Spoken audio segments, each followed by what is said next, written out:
Jacob. What's up, guys? How are you? San Antonio. It's my first time in San Antonio. How do you like it? I'm digging it. I was here 20 years ago. It's changed quite a lot. Were you really? Yeah. Amazing. What was it 20 years ago? They didn't have that river walk. It was still there. It's just there's a lot more to it now. It's grown quite a bit now. It's a beautiful city. Yeah. Really nice time. You traveled to other cities around Texas? Dallas, Fort Worth. I was there not long ago. At Texas Frightmare. So I've met a few there as well, which is really sweet. Any of you guys at the Texas Frightmare? There we go. There's somebody way back there in the darkness. So this is a Lost panel. It is, yeah, or whatever you guys want it to be. But yeah, I mean, I've never done this one with you, which is really fun. I've never done a Lost panel, period. Right? Oh, wow. Okay. This will be a first for us. And I'm glad that I've never done a Lost panel because I don't know what the hell's going on. Really? I mean, I suppose I should, being Jacob. You really should, if anybody has the knowledge and the secrets. I had the good fortune of working with Carlton. I know you did too on the return, Yeah. but I picked his ear even after the show. So when you were doing Bates, we were doing Bates, yeah. So I just to get confirmation, because I know I've talked to a lot of you about the ending, which many of you, with good reason, were not entirely clear with. But anyone else want clarification? I don't know if this is something. I mean, so this is coming from Carlton through me. From Carlton himself. I'm channeling. So you are essentially the prophet of Lost right now. Thank you. I thought you were, but Receiving. This is the received word of. So Carlton. Exactly. No, many of you already heard this from me, but I'll give you the short end of it. Many of you were confused in season 6 with the church scene ultimately, and that starts in what the writers ended up calling a flash sideways in season 6, where Desmond, you see him recruiting all of these people to go to that church, and what people were confused with, many were confused with, was that we were all dead to begin with, and we weren't. We all lived, on the island at different times, many long time ago, and others obviously came on the plane. But and there was sort of the first 5 seasons, initially there were flashbacks, and then flash forwards, and in the very last season, they introduced something called the flash sideways, which was really only when Desmond was recruiting everyone to go to that church. And in that flash sideways, everybody was dead. So Desmond was, that was his soul reaching out to other dead souls who had died at different times, even though they appeared as we knew them on the island. So that when they got to the church, and Jack died, and his father appeared to him when he died on the island in real time. His father explained to him, "This is a place." He asked him, "Where am I?" He goes, "Well, it's a place that knows no time, and all these people are here to send you off to higher ground." So that was his soul group that was, had gathered through Desmond to send him off. And some of us weren't there, and there was a big debate about why some were and some weren't. And it truly was to try and get those who really had an impact on Jack together. And I didn't have as much interaction with him as others did. So if there was a reason, people were looking for reasons, that was one of them. I think you just preempted pretty much every question. Yes, I think we're good. Right? See you guys. Please. Yeah. Hi guys. Hey. Hi, I met y'all yesterday. Yes. I'm the biggest Lostie. I actually wasn't planning on coming back to con today. I was at work. Oh And no. I'm Played hooky. I love it. Yeah, I was like, all right guys, I gotta go. So I'm Awesome. skipping off work. Well, thank you. Love Lost, huge Lostie. My question is, both of y'all are kind of central characters to the ethos, the mythology of Lost, and you came in season 3. Yes. And I think season 5, right? Yes. For you? Yeah, I know. So, and y'all weren't passengers on Oceanic Flight 15. We were not. But when y'all signed up for the show, going into it, did y'all know that, were y'all fans? Were y'all aware of Lost? Or were you just kind of like, okay, I'm going to be in the show? Were you familiar with it, basically? Why don't you take this one first? I will. I had gotten the Lost audition. Well, first of all, I actually went for the pilot. And I don't remember which character, unfortunately, but it was a great, fun audition that didn't go my way, but it was still quite stimulating. And at the time, the script was only it wasn't a full script. It was what do you call it? Outline. It was an outline, about 23 pages, but it was the most scintillating script I had read to that time, and I could tell just by the 23 pages, which I went through like this, and it was going to be a fantastic show. So I was bummed that it didn't go any further with that. And then later I had an audition for I don't even know which part again.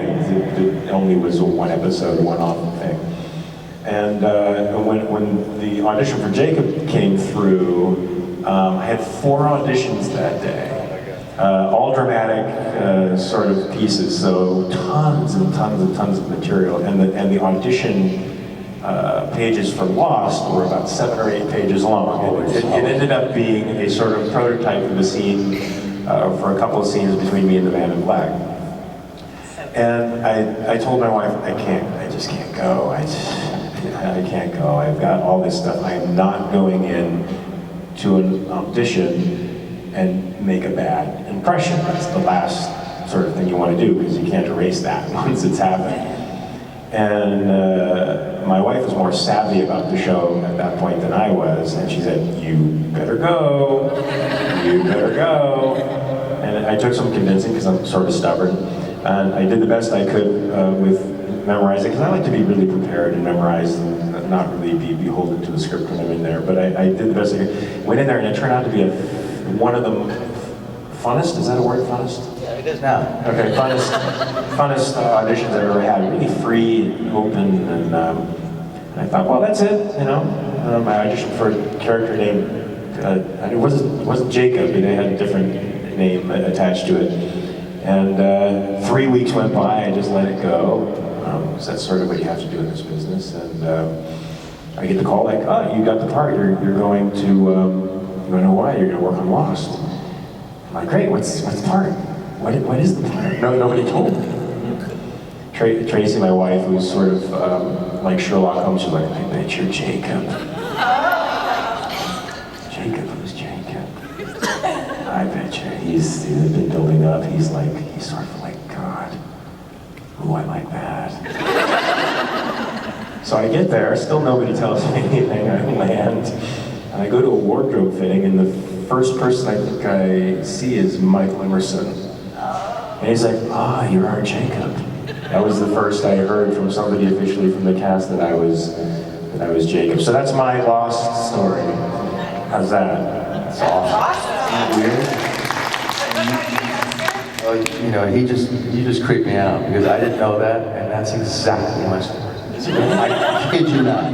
There's a few little differences, but I kid you not, this is creepy. I got the material, you know, like you, the night before, so I had 13 pages, not 7, but you know, it was counting. So same reaction. I said, I told my wife, who was a fan of the show. I didn't watch the show at that point. I said, I'm not going in. I don't want to wreck my shot at the show. And she's like, all right. And we had a tour for a school for one of my kids. And we're like, I can't miss that tour and all this stuff. I don't want to blow it. Same thing. I wanted to be prepared like you. Long story short, I woke up in the morning and I was like, I don't really know the material as well as I'd like to, but I'm gonna go.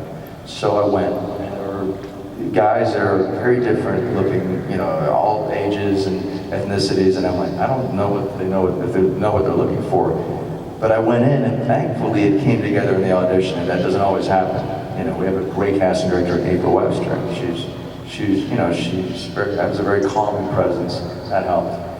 But it came together. I ended up hearing that afternoon that I got it. So, and then I wound up on the show, and I had to play catch up and find out who the others were. I had no idea. I didn't know anything about the show. So my wife had to cue me in. We get off the plane, and Ethan was there. We get on the bus, and my wife was freaking out. She goes, "It's Ethan.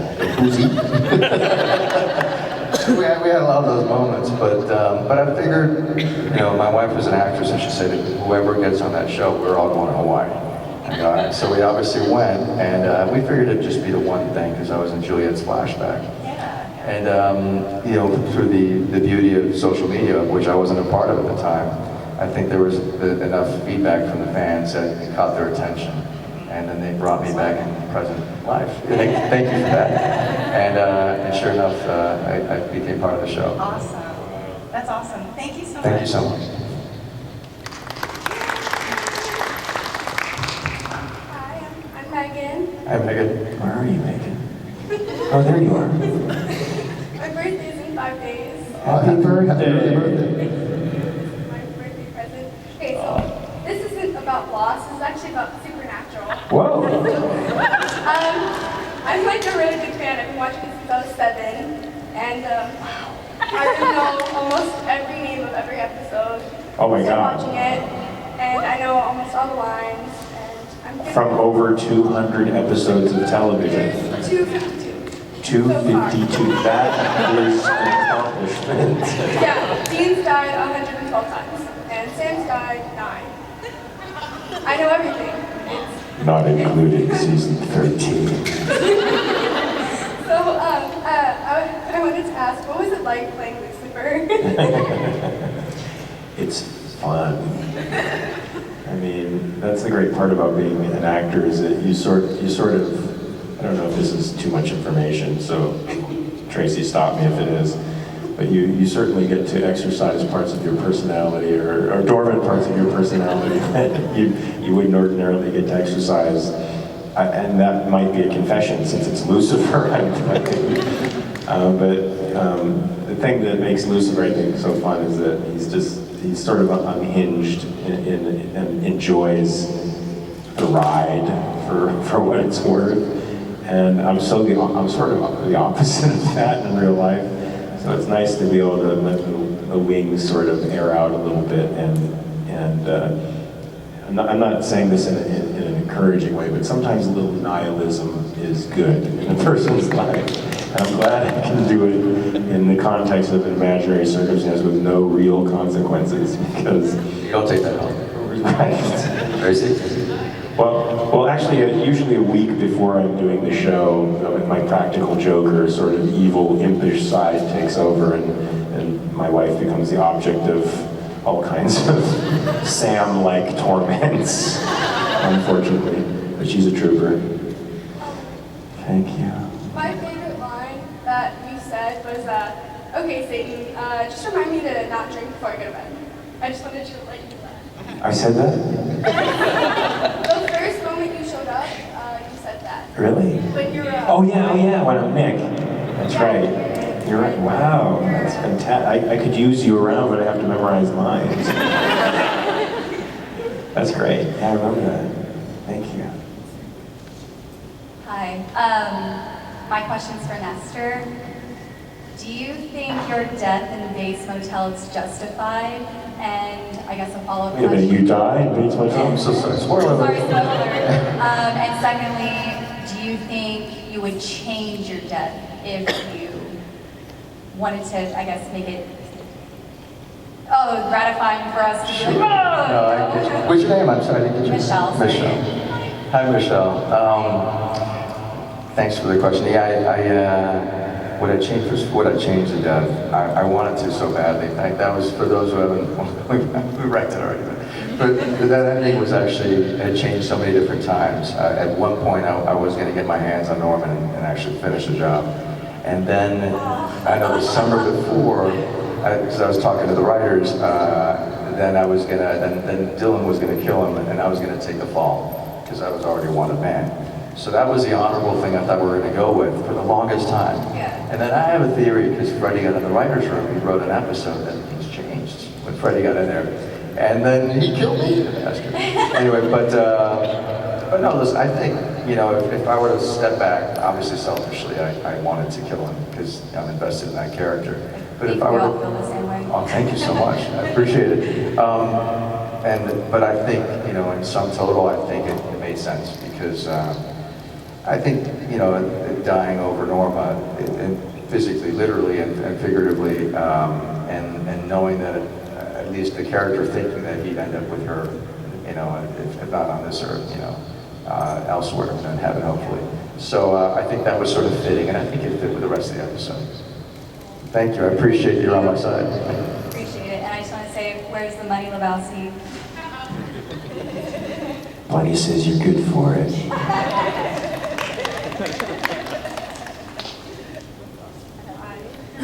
This Hey. question is for both of you.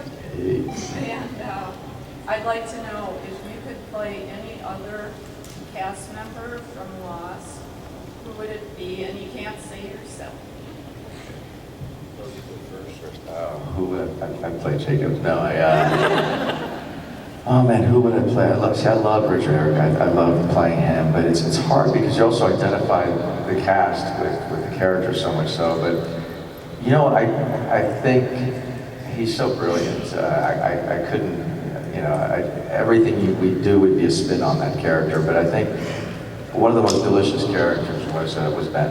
You know, and I think any actor would kill to play that part, and especially having what Michael did was just brilliant. He reveled in his mischief, which is, as an actor, what you enjoy in a role like that. And not that I could get the same performance, or you'd get the same performance out of me for that, but certainly the journey would be a lot of fun. Great, thank you. As long as I didn't have to shave, I'd play Evangeline Lilly's part. I'm serious. Well, thank you. I've noticed we have a lot more questions. Yes. Oh, Hello. I was joking. When I see you, I see Richard and then Jacob. Okay. But this weekend I met Nestor Carbonell and Pellegrino.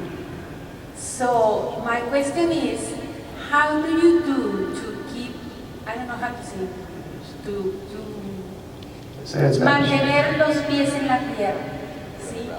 To keep, Feet on the be so ground. nice with your fans, because, I mean, you are famous and I mean, everybody loves you and handsome and, you know, how can you do, She's I want to clearly talking learn. about you.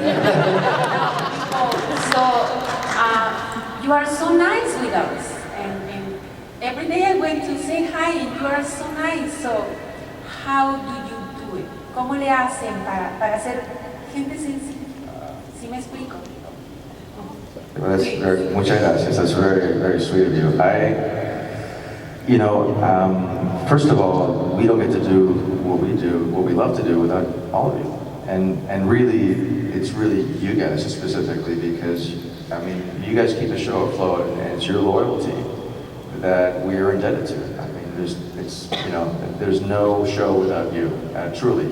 So the least we can do is say thank you, and the other side of it too is, I love to talk about, things that will move you that we might have been a part of, because as actors, that's what we train to do is invest in these roles and sort of disappear in them, and hope, and be moved by them individually within the confines of the scenes, but hopefully having an impact on you. And that's why I got into acting.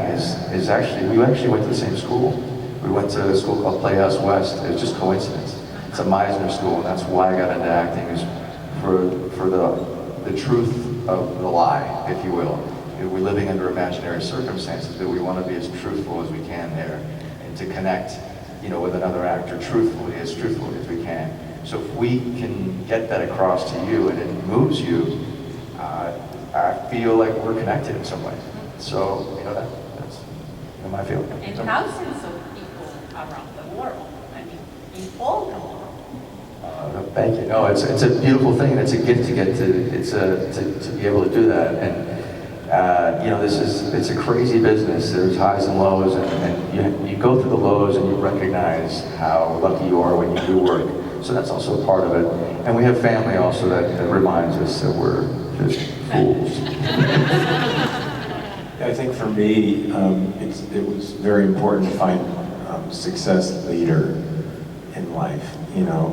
When you've taken a lot of knocks and you've lived enough of life to see how temporary everything is, and so you know where you stand. And for me, humility isn't about being self-effacing; it's about knowing who you are and where you stand in the world. And so when you have that foundation, the successes and the outpouring of it, the fans showing their affection is a nice supplement. It's something. It's a nice after effect, and you know that it won't last forever.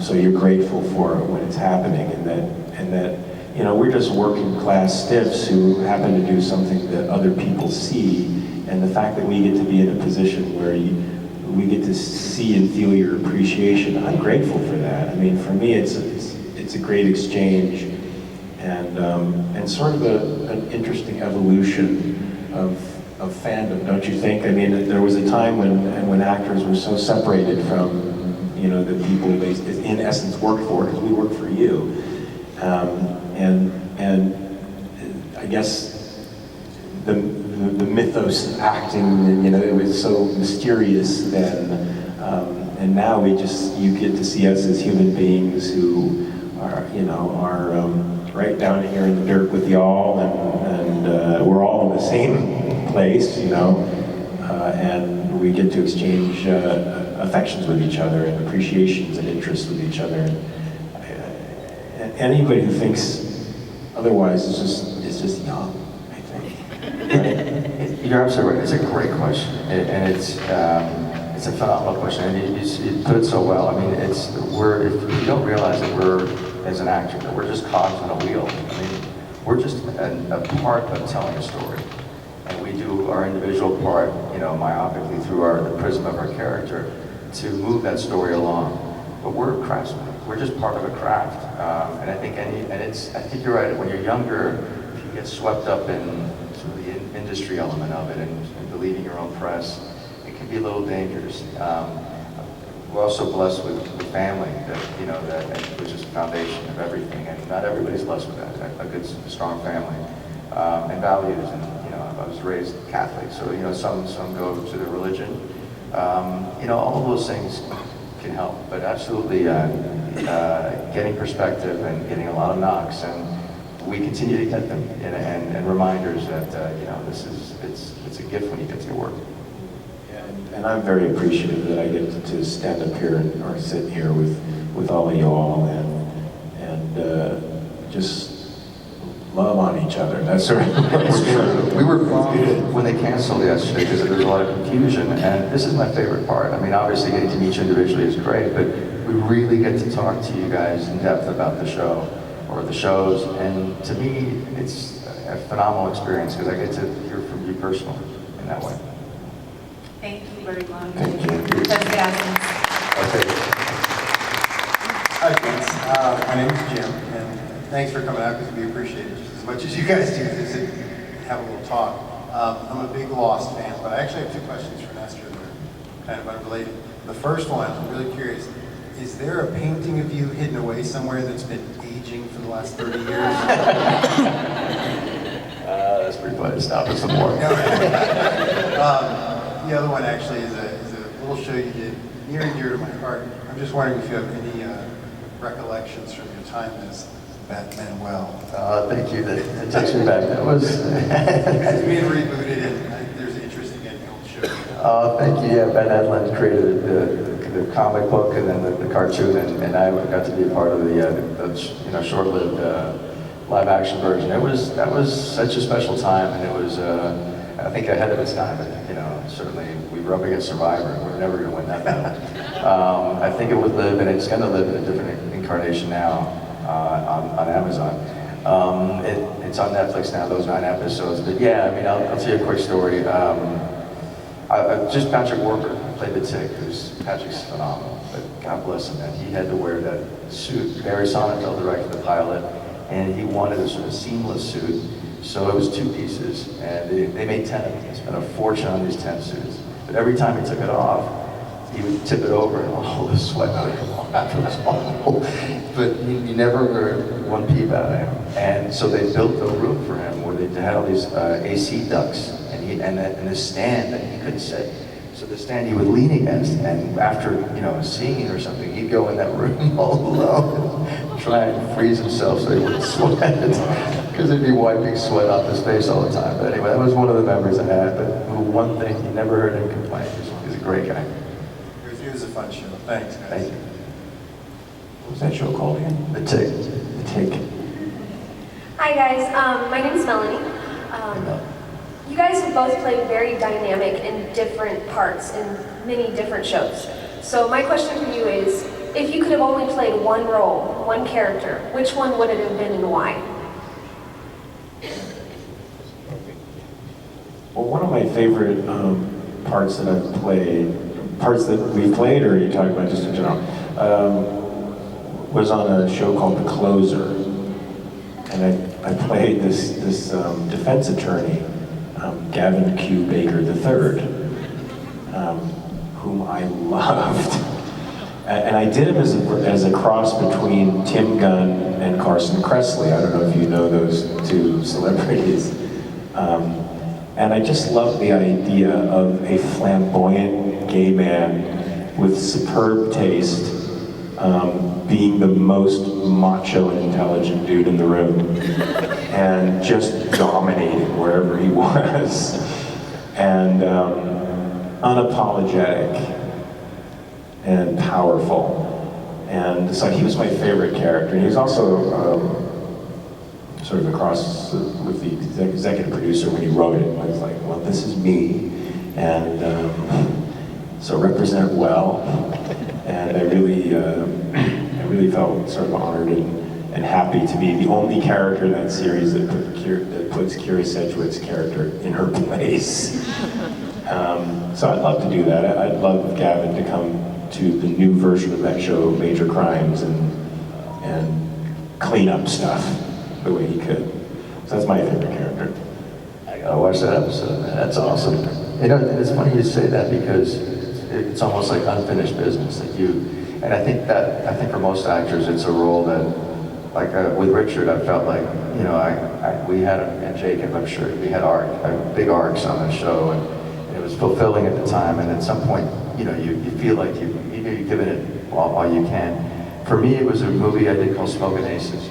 I played this really, thank you. It was a lot of fun. That role was particularly, it was just a lot of fun. But I feel like there's unfinished business there. And actually, they did a sequel I couldn't be a part of because I was doing Lost.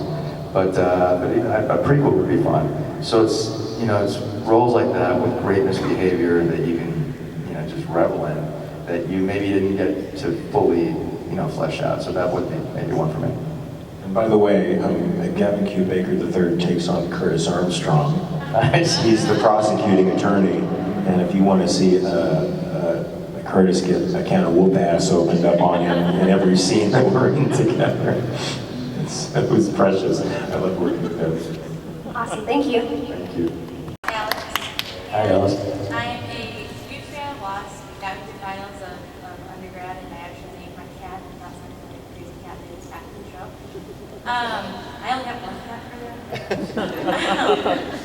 But out of that show, or out of any of the shows that you've done, what's your most exhilarating scene that you've done? Your favorite, most fun, just the one that you had a blast doing on any of the shows that you've done? For both of them. I'm trying to think. I'm just thinking, well, just recently on Bates was a lot of fun. Just because we were all so tight, it was a small, you know, series regular cast group, so we all got really close. I think for me, having 3 years of anticipation of getting together with Norma I was like, all right, let's just do this already. You know, so the wedding episode for me, season 4 was a lot of fun, and those scenes in particular leading up to this push-pull for 3 seasons. That particular scene when we get married, and even the one right before we go into the church, into the courthouse, was fun. Those are fun scenes. For me, you know, filmmaking and especially network television is all about overcoming obstacles to your humanity and freedom. You know, it's a very artificial medium, and so whenever I feel free in a scene, those tend to be the times when I feel the best and remember them. And most recently, I think working on season 12 in Supernatural, I had a whole series of scenes that I was doing with Mark Shepard that were sort of, you know, they were sort of the same scene, you know, woven throughout many episodes, different iterations of that, you know, 2 guys sort of intimidating each other and, you know, trying to dominate each other in various ways. And we just sort of took it played the whole time, and it was always different between takes. And the great thing about that is you feel free. The bad thing is that you never know. You give the editors so many options. You never know what performance is going to actually show up on the screen. But some of the stuff that I saw in ADR were really fun and spontaneous, and so I really had a great time doing that. Thank you both so much. Thanks. Hi, my name is Brianna. My question was, you both worked on so many different places and so many different shows like Bates Motel, Lost, Supernatural, or The Tomorrow People, with so many different kinds of actors and actresses. Do you have any like really fond memories with any of them behind the scenes?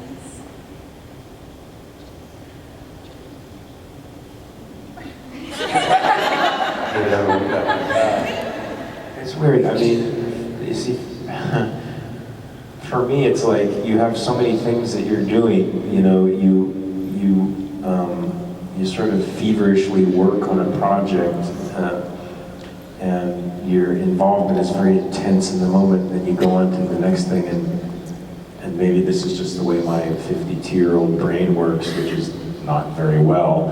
You know, a lot of my experience sort of goes away, and I don't necessarily remember everything. But for me, I love working. I've had the fortune to work with some really iconic, great actors, some of whom aren't with us anymore. And I've always sort of exploited that time with them to the best of my ability and cornered them whenever possible to talk about acting and or gone out with them to eat and pick their brain about the craft. You know, I was able to do that with Philip Seymour Hoffman, and he's a genius to me. I mean, I don't know how you all feel about him, but when he died, my heart broke, and he was brilliant. Chris Cooper was a brilliant person to talk to. If you guys don't know Chris, I think he won the Academy Award for adaptation. Best supporting actor. He's brilliant. And you know, Jeff Bridges, I got a chance to pick his brain about acting behind the scenes and watch him do his craft. So one of Rod Steiger, when I've worked with these people, and Rod Steiger ended up taking me to Europe to film festivals, and as his traveling companion, and I picked his brain about working with Marlon Brando and some of the Sidney Poitier and some of the great people that he got a chance to work with. And for me, those are great, you know, the great memories. Although I haven't, we did it when we were doing our scene on the beach. They had like 2 or 3 cameras on us. Massive production they would do for these finales for Lost. They had 2 crews working at the same time. It was just crazy. They were doing my angle. They were doing my side. I think it was the jug scene with the wine.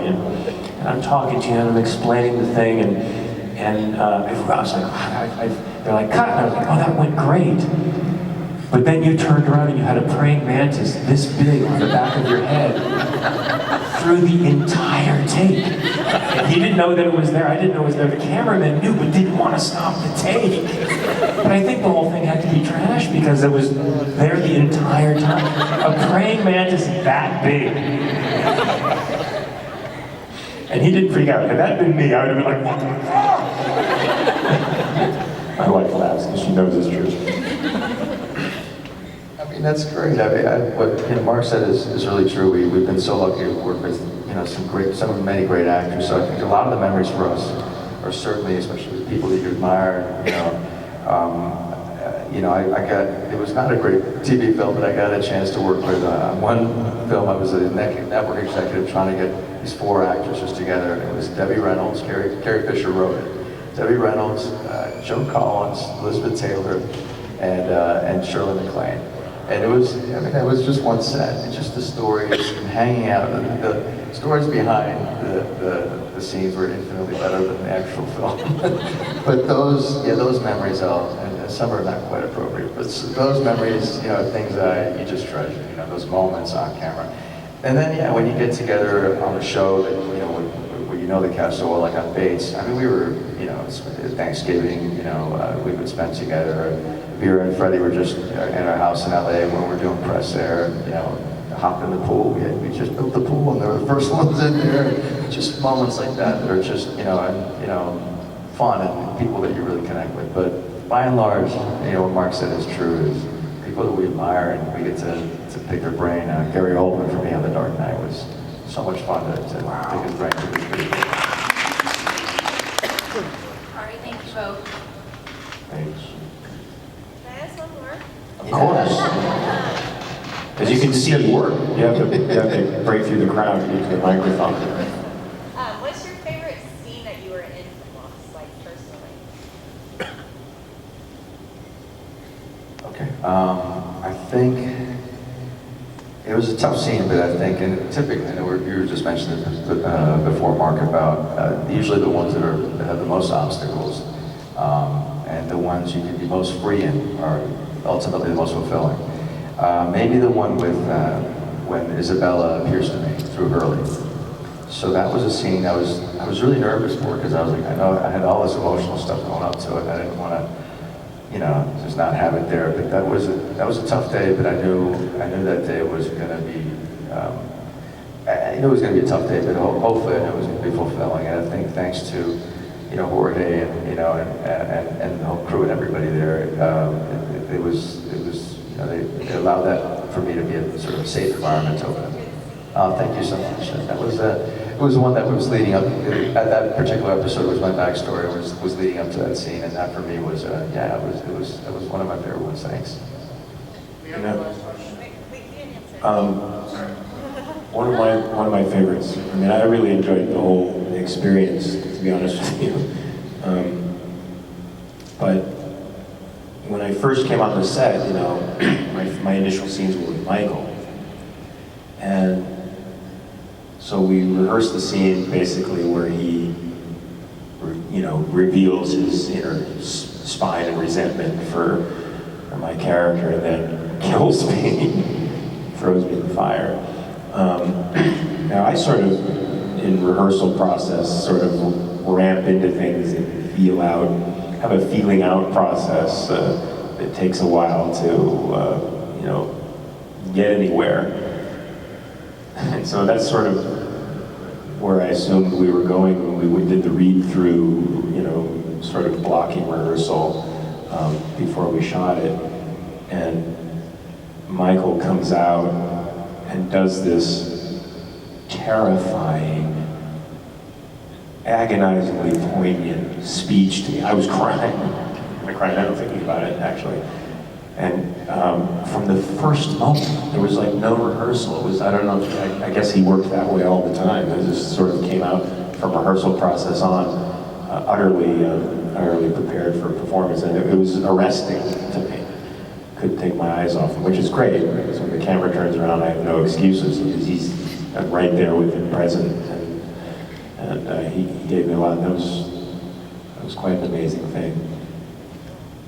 Although I have a memory of the Men in Black scene too. We were on this beach.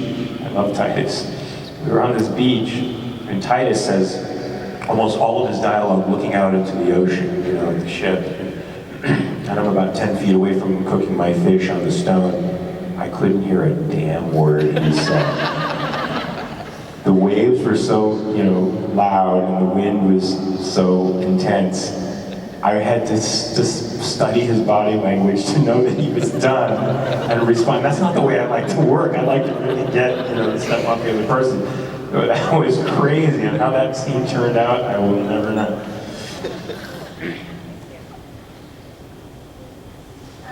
Done by you and water was fun.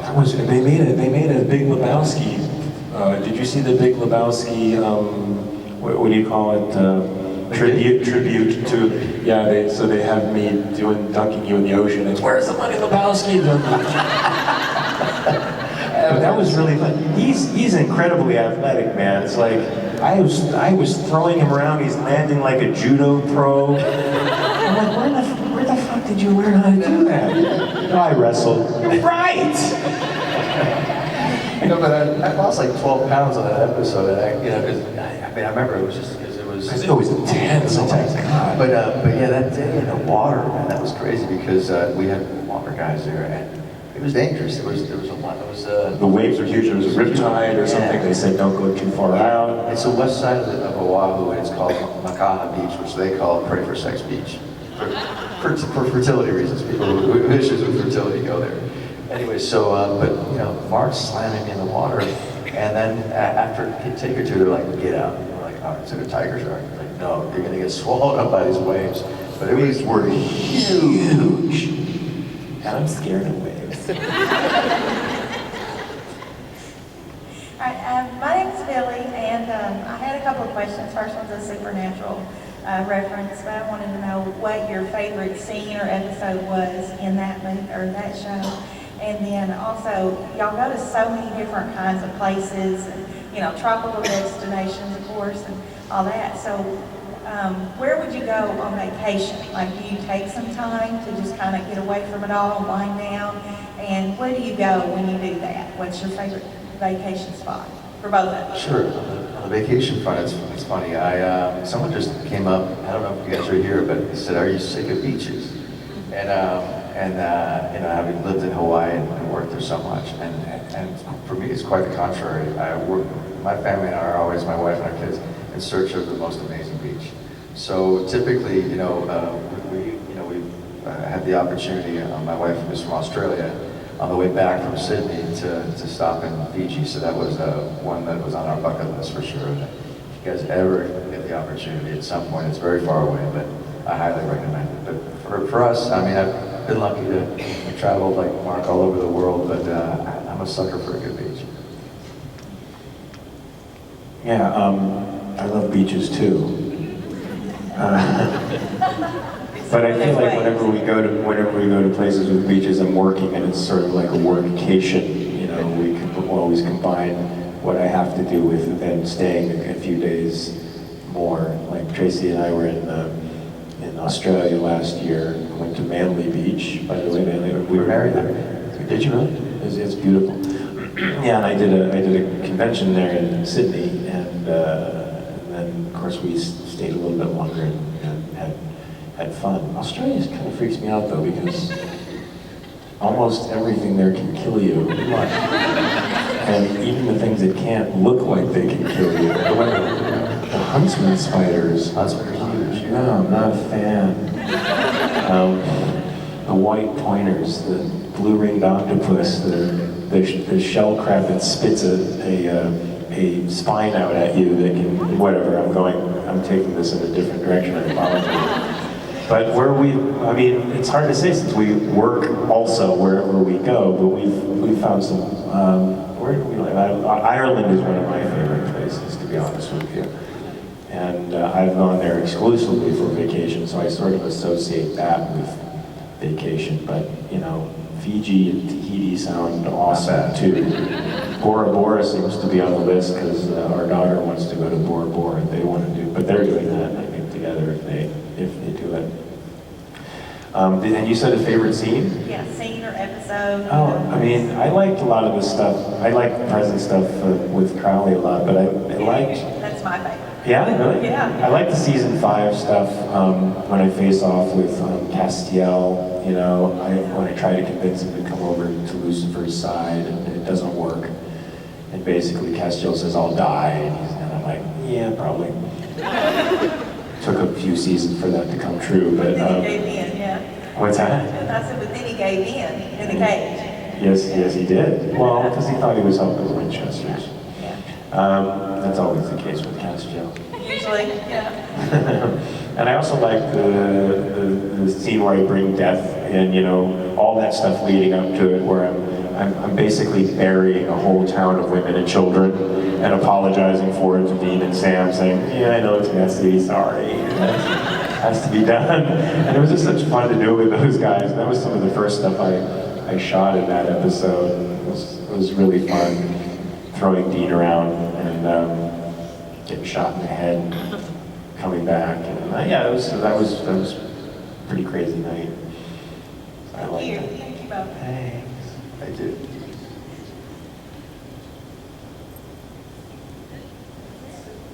Are there any other questions? Anything? I think your time is up. What? Thank you guys so much. That was the very, last one. that was ominous. Thank you, guys.